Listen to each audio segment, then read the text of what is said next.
बिस्मिल्लाहिर्रहमानिर्रहीम। अस्सलामुअलैकुम नाज़रीन। गुज़िश्ता चंद रोज़ से पाकिस्तान में एक सियासी हलचल मची हुई है और इस हलचल के दौरान दो तरह के सियासी नज़रियात या दो तरह के सियासी तबक़ात आपके सामने आए हैं। एक वो तबका है जिसने 40 से 45 साल इस मुल्क की सियासत और इस मुल्क के इक़्तिदार पे कब्ज़ा जमाए रखा, आप कह सकते हैं, या सियासत की या बरसरे इक़्तिदार रहे। और दूसरी तरफ वो शख़्स है जिसने स्ट्रगल की और कोशिश के ज़रिए अपनी एक जद्दोजहद के ज़रिए एक तब्दीली का नारा लगाते हुए ख़ास तौर पे नौजवान नस्ल को एक उम्मीद दिलाई। और वो सियासी मरूसी सियासत जो लोग नस्ल दर नस्ल इस मुल्क की सियासत पे काबिज़ थे, उनको पिछाड़ के ये बरसरे इक़्तिदार आई, बहुत बड़े अरसे के बाद। तो दो तरह के अब तबक़ात हैं। एक तरफ वो लोग जो 40, 30, 35, 40 साल इस मुल्क के इक़्तिदार पे रहे वक़्तन-फ़वक़्तन, कोई किसी के साथ ऑपोज़िशन का रोल प्ले करके, कोई किसी वक़्त इक़्तिदार में आके, मुख़्तलिफ़ जमातें जो एक तरफ ऑपोज़िशन बनी हुई है। दूसरी तरफ वो जमात है जिसको अवाम ने मुंतख़िब किया और बरसरे इक़्तिदार लेके आए। अब इस सारी सिचुएशन के दौरान मेरे आपके इस जमात के साथ जो इस वक्त इमरान ख़ान साहब की हुकूमत है, उसके साथ हज़ारों इख्तिलाफ़ात हैं।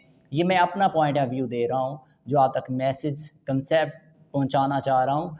इनसे हज़ारों इख्तिलाफ़ात होंगे, महंगाई है, बेरोज़गारी है, मुख्तलिफ़ चीज़ों पे कंट्रोल नहीं कर पा रही हुकूमत, और मुख्तलिफ़ किस्म की ख़ामियाँ हैं जिस पे वक्तन-फ़वक्तन मैं भी तनकीद करता रहता हूँ, आप भी करते रहते होंगे। बहुत सी ऐसी चीज़ें हैं जिन पे तनकीद की जा सकती है। बहुत सी ऐसे बेहतरियाँ लाने वाली जो वादे किए, जो ख्वाब दिखाए नौजवान नस्ल को, बहुत सी चीज़ें हैं, उन पे बात गुफ्तगू की जा सकती है, वो सारी अपनी जगह। लेकिन इसका मतलब ये नहीं है, इसका मतलब हरगिज़ ये नहीं है कि हम चाहते हैं कि वो लोग, वो करप्ट टोला जो इस मुल्क पे 35-40 साल हुकूमत में रहा और काबिज़ रहा, हम नहीं चाहते कि वो या उनकी नस्लें इस मुल्क के इक़्तिदार पे आएँ। तो ये बात बिल्कुल वाज़िया है कि दो तरफ के तबक़ात, एक तरफ ये हैं और दूसरी तरफ ये तबका। इस तबके को ख़ान साहब पे तनकीद करने का मकसद, या उनकी हुकूमत जो ख्वाब दिखाए, जो वादे किए, वो पूरे ना होने की सूरत में, इसका मतलब ये नहीं है कि ये लोग फिर इक़्तिदार पे आ जाएँ।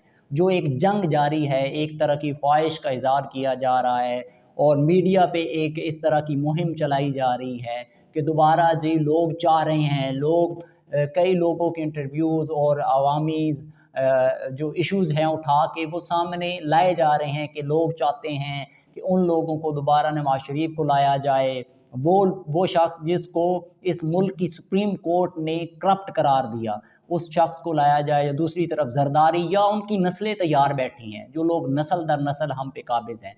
तो इसका हरगिज़, हरगिज़, हरगिज़ ये मतलब नहीं है कि उन लोगों को फिर इक़्तिदार पे लाया जाए, बल्कि इस हुकूमत को जो मुंतख़िब किया गया अवाम की तरफ से, उसको उसका जमहूरी हक़ है, उसको पूरा वक़्त दिया जाए, वो अपना मुकर्ररा वक़्त पूरा करे और उसके अंदर देखें क्या वो जो वादे और जो ख्वाब दिखाए गए नौजवानों को, वो किस हद तक पूरे करते हैं। अभी क्योंकि उनकी हुकूमत का टाइम मुकर्ररा पूरा नहीं हुआ, तो ये बात करने का मकसद ये है कि बहुत से लोग ये सवाल उठा रहे हैं और ये बात करने की कोशिश कर रहे हैं, लोगों को ख़ास तौर पे कन्फ्यूज़ कर रहे हैं कि अगर ख़ान साहब पे तनकीद कर रहा हूँ, मैं करता हूँ या हम कोई और करता है, तो उसका मतलब ये नहीं है कि ख़ान साहब जो वादे किए या जो इस वक़्त बेरोज़गारी और महँगाई एक तरह की इस मुल्क पे आई हुई है, तो इसका मतलब ये नहीं है कि हम चाहते हैं कि ये ख़ान साहब की बजाय वो लोग जो पहले इस मुल्क के इक़्तिदार पे थे, ये सारा उन्हीं का किया कराया है।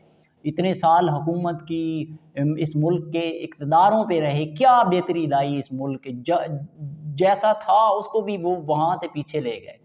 तो ये बात एक वाज़िया करना चाह रहा था और पैगाम देना चाह रहा था कि इनसे, ये जो टोला था करप्ट, इनसे कई हज़ार हाँ बेहतर है ख़ान साहब की हुकूमत, और वो ख़ुद ख़ास तौर पे ईमानदार बंदा है। वो इस मुल्क की बेहतरी चाहता है, इस मुल्क के लिए स्ट्रगल कर रहा है। सिर्फ़ और सिर्फ़ इस निज़ाम और इस सिस्टम की वजह से वो ख़ुद भी इस वक्त बेबस है और कोई ऐसी कोई सिचुएशन नहीं बन पा रही जिसकी वजह से हुकूमत अपनी जो हिकमत अमली थी या जो वो उसको रोल प्ले करना चाहिए था वो अभी तक नहीं कर सकी। तो आज ये पैगाम आप तक पहुँचाना चाह रहा था। बहुत शुक्रिया।